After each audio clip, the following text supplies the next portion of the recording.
Look closely at this mountain. Today, it looks like a sleeping giant, covered in green and surrounded by one of Italy's most beautiful bays. But don't be fooled by the scenery.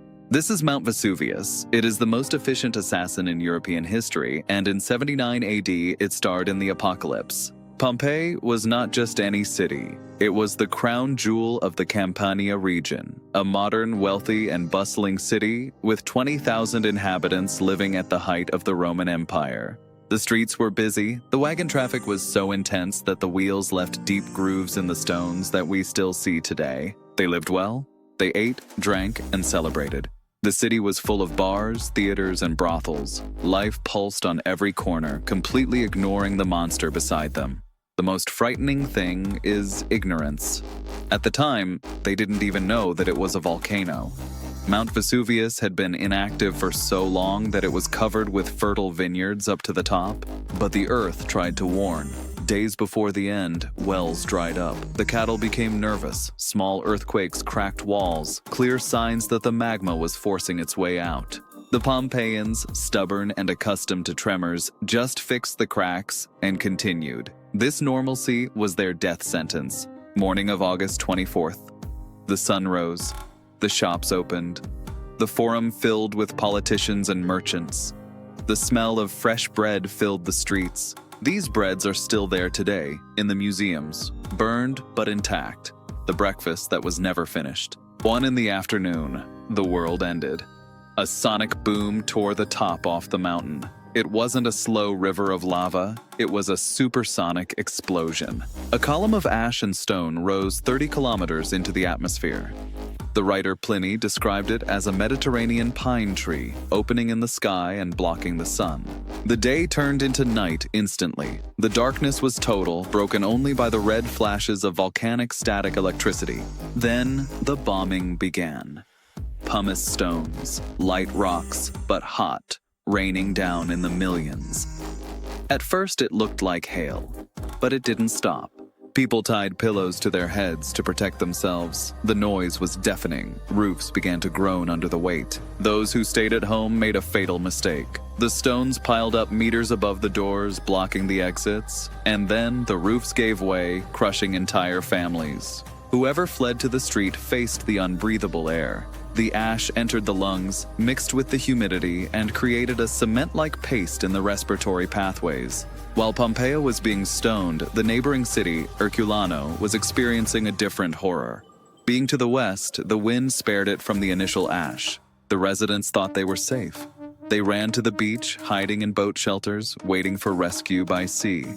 It was the worst decision possible. At night, the ash column collapsed. An avalanche of gas at 500 degrees descended the mountain at 300 kilometers per hour. When this cloud reached the shelters, there was no fight. The heat vaporized the flesh and caused the skulls to explode. 300 people died in a fraction of a second. Modern science discovered something terrible in Herculaneum: glass brains. The heat was so intense and rapid that the gray matter vitrified before sending the pain signal. In Pompeii, the next morning brought the final blow. The city was already buried, but many survivors still tried to escape over the rubble. A final pyroclastic wave overcame the walls. At 300 degrees Celsius, it swept away what was left of life. It was the moment of freezing. The thermal shock caused immediate cadaveric spasm. They died in the exact position they were in. For 1,700 years, Pompeii was forgotten. When they began to excavate, they found strange holes in the hardened ash. They were the empty spaces left by decomposed bodies. In 1863, Giuseppe Fiorelli had the macabre idea to inject plaster into these holes. The result shocked the world. They weren't skeletons, they were people. The molds of Pompeii are 3D photographs of death. We can see the terror on their faces, the folds of the tunics, the shoes. It is the intimacy of death preserved in stone. In the fugitive's garden, 13 people fell together, adults trying to protect children. Seeing this is not archaeology, it's witnessing a crime of nature. Personal stories emerge. 2 figures embraced at the end. For a long time called maidens, DNA proved they were 2 men. Brothers, lovers, friends, the mystery remains. No image is sadder than that of the guard dog. Forgotten by its owners during the escape, it died chained, writhing in agony. Loyalty was its sentence. Small children's molds remind us that the volcano showed no mercy. The tragedy cut across entire generations. Today we use scanners to look inside the plaster. We see broken bones, healthy teeth, and jewelry hidden in pockets. The Lady of the Rings died carrying all her gold, emeralds, and rubies that were not enough to buy her salvation. At the Villa of Mysteries, purebred horses were found sealed and ready to depart.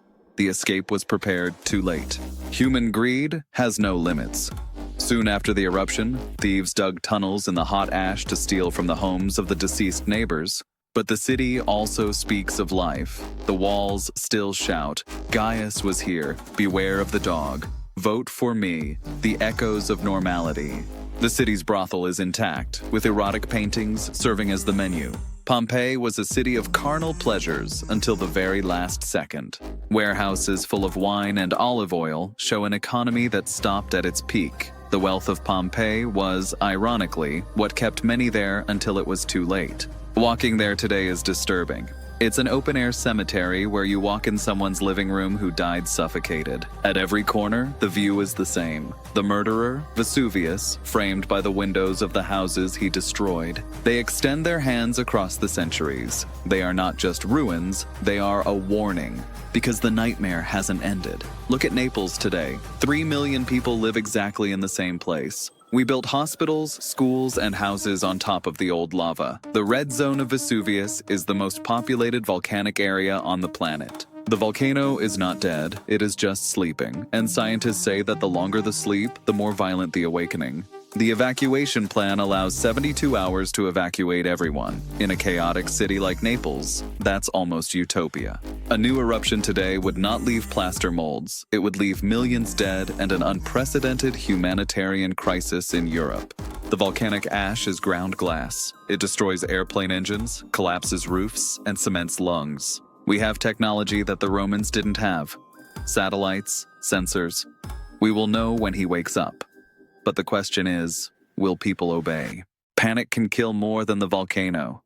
The human instinct of denial, the same one that killed the Pompeians, still lives in us. And Mount Vesuvius is not alone. Right next to it, the Phlegraean Fields, a supervolcano, also shows signs of activity. Naples is surrounded. Even so, life goes on.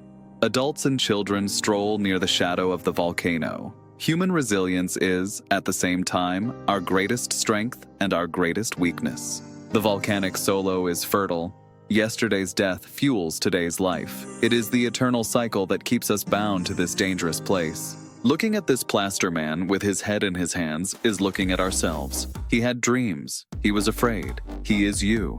Pompeii is the world's greatest reminder that we are not in control. We are temporary guests on a violent planet. The notices are there, written in Latin on the ground and recorded in seismic data on the computers.